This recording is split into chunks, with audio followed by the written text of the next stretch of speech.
man, this is really living.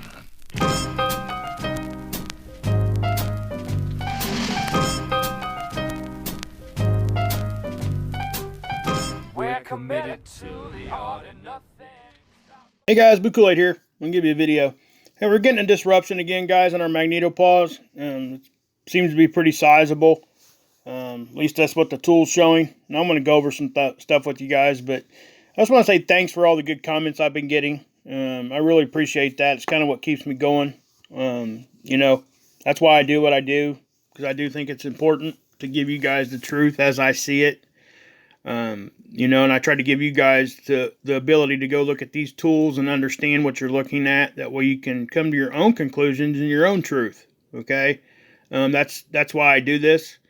Which I do think it's important everybody knows about it, because at the end of the day, if you have some sort of an idea when something, well, I guess when something bad's going to happen, it's not as fearful for you if you have some sort of a idea of why and when and where. It doesn't shock you as much. That shock factor is kind of gone if you have some sort of an idea. It doesn't make the situation any better, but what it does is it allows you to deal with the situation better. So that's why I do this. And I do appreciate the comments I get. Even the criticizing comments, it helps me be better. You know, I try to learn as I go with this. And, you know, like I said, Scott's given me a lot of his time. And I have, you know, give him a lot of thanks for that, because, you know, I do understand this stuff a lot better because of that. And he continues to help me, and it's great. It's awesome, because that's what helps me understand and give you guys better information. So, but anyway, we've had another disruption. I'm going to go through these models. I'm also going to address something also. What we'll do is, guys, we'll just run through this real quick first, and then I'll say what I need to say. But obviously, you know, this was back yesterday. You guys seen part of this already yesterday. But one thing I want to show you, between right about 8, the satellite went down for like 4 hours. You see that big jump? Okay, it jumped 4 hours. We didn't get 4 hours of data. Well, that wouldn't typically bother me so much, but it wasn't just this model. It was the other Magnetosphere model plus the Australian model that we show and use sometimes. It was down also at the same time. Now, I don't think they get their data from the same satellites. So what happened? Well, in my opinion, a couple different things could have happened. Either they shut them off, or they didn't shut them off, but they just didn't show us the data because they didn't want us to see something. Or there was some sort of a disturbance and all those satellites went into safe mode. Okay, that is a possibility. Always is a possibility. We got to keep that in mind. So that, you know, I just wanted to point that out. We did get 4 hours of missing data there. And it was on more than just one system. So, but as we go on forward here, you know, this isn't too out of the ordinary what we've been seeing. And I know that sounds weird, but, you know, sometimes the weirdness becomes normal. So we don't really talk about it much, but it's still, we need to talk about it because that's actually what's going on. So you're seeing all this, right? I mean, this isn't something I have to, I mean, you're seeing these big, I've never seen a signature like that. I will say that. This particular shape, it was, you guys can think of, just say the Earth's a big rock in the middle of the ocean. It's almost as if these are like waves coming in, even from the backside, because you're seeing it kind of in the front here too. And it's like they're coming in, or they could be going out. Okay. But it's like, you know, the old ripple effect when you throw a rock in a pool, in a calm pool or a pond or whatever, and you see those waves. So, I mean, it's kind of what it looks like. You can even see it here. Now, I don't know what's causing that. Okay. That's the big question here, right? So you see stuff, and when we see stuff happen from behind and nothing happens in the front, or it happens at the same time, we have to look at something different than just solar wind. Okay? And that's the whole basis of basically this tool, and that's why I'm going to talk about this a little bit more. But as you can see, this disruption, okay? Now, you're going to see it compress really, really hard there. And I've talked about this before. We get compressed, and then we have rapid expansion. Boom. Okay, the Earth pushes back like a firecracker going off in your hand, and your hand just opens wide up. It's kind of like that right there. Okay. Now there's a whole lot more here we can talk about, especially this. From that to that in like 4 or 5 minutes is crazy. But that's exactly what happens. You see how it's real close to the satellite line there? All right, and I've talked about this before too. So when it starts encroaching into the satellite orbits, that's when we can have, safe mode shutdowns and all kinds of stuff like that. But that also tells you that we're being compressed, or we're getting hit pretty hard. Okay, and that can increase earthquake potential, all of that. But do you see how we push back? See how we always push back, right? We're not losing.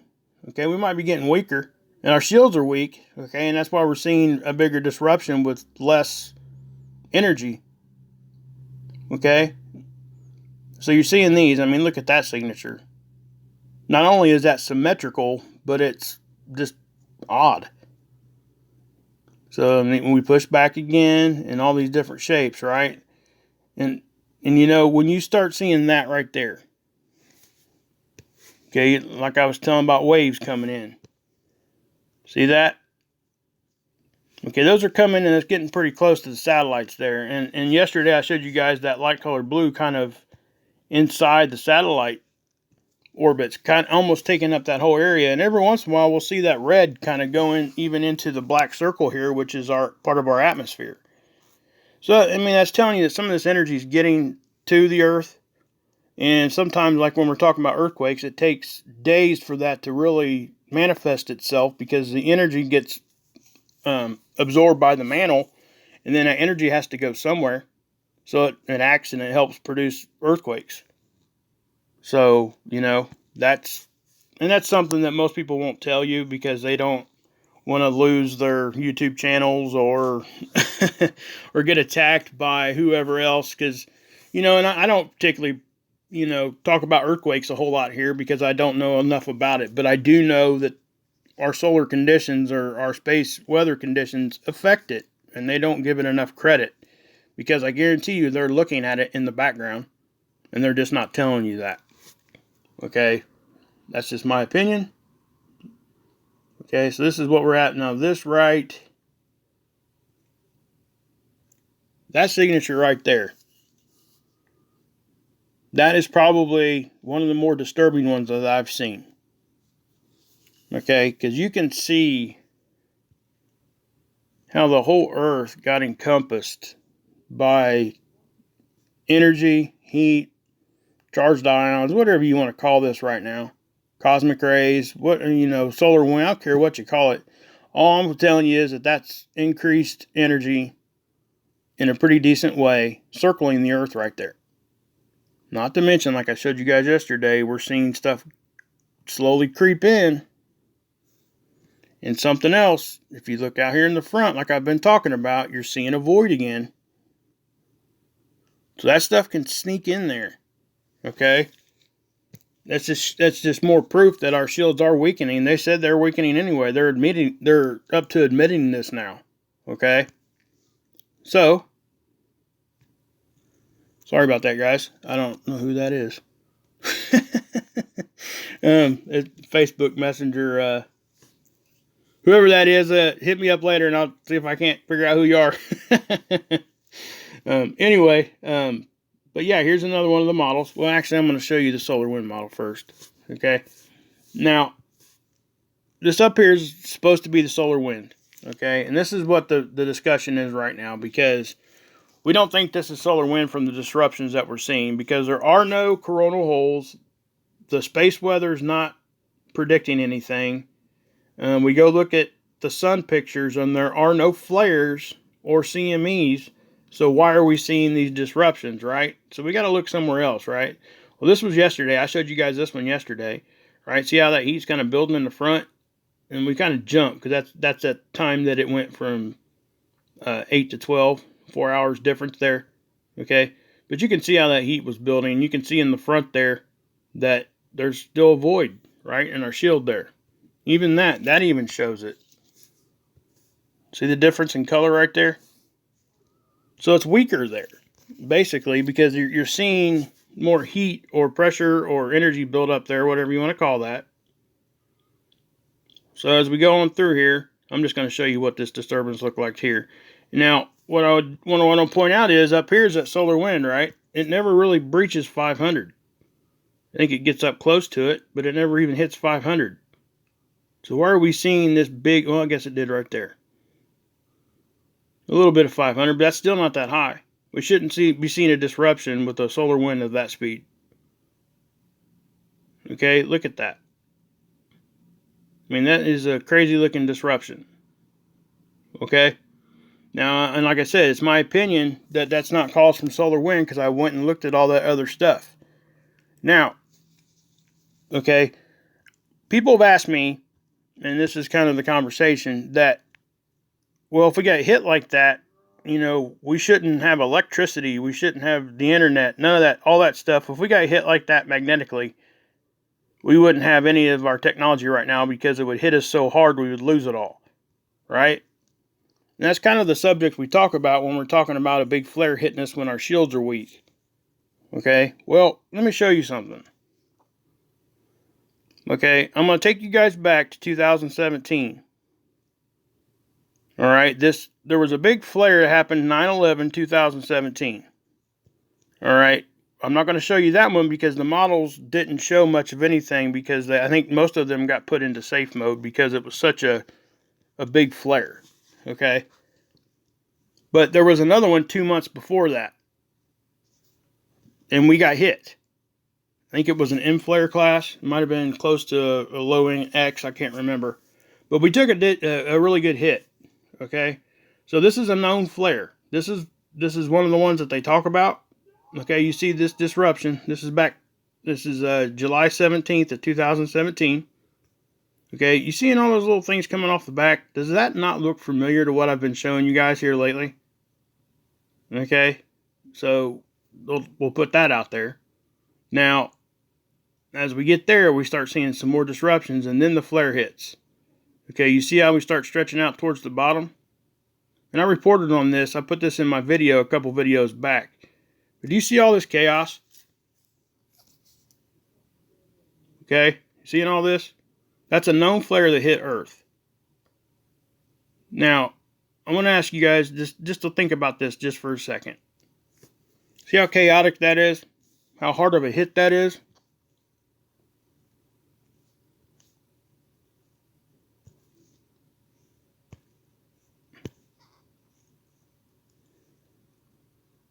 If the one on the right back in 2017 didn't knock our internet and our electricity out, why would this one? What's the difference there? Which is more chaotic and which looks like more of a bigger hit? Okay? I mean, so I guess what I'm saying is that just because we're seeing these big time, disruptions on this tool does not mean that we still shouldn't have our technology. So, I mean, what I'm trying to tell you guys is that we've been hit like that before, and we didn't lose everything. Okay? And I kind of just showed it to you guys because this is a known flare. This is something that actually did come from the sun. Okay? That's a hard hit. So, to say that something that hit us this hard didn't knock out our electricity, but something that hit us like this would 100%. So it doesn't, we shouldn't even be looking at that because it's not even whatever. I don't think that that's good logic is what I'm trying to say.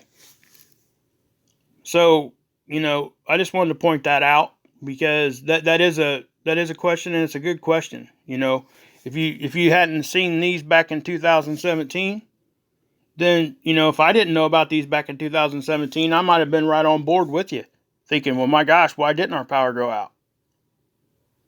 Well, this is why, because when we did get hit like that, even harder, our power didn't go out. So it's going to take a good hit. This isn't a Carrington event type of thing. Okay?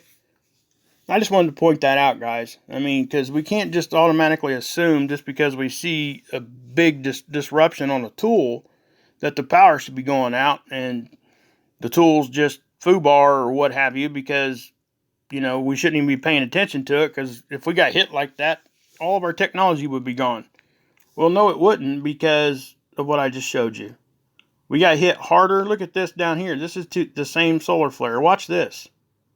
And I just showed you guys this in my previous video. Look at our shield out in front, how it just pretty much goes away and gets all jacked around, and then bam.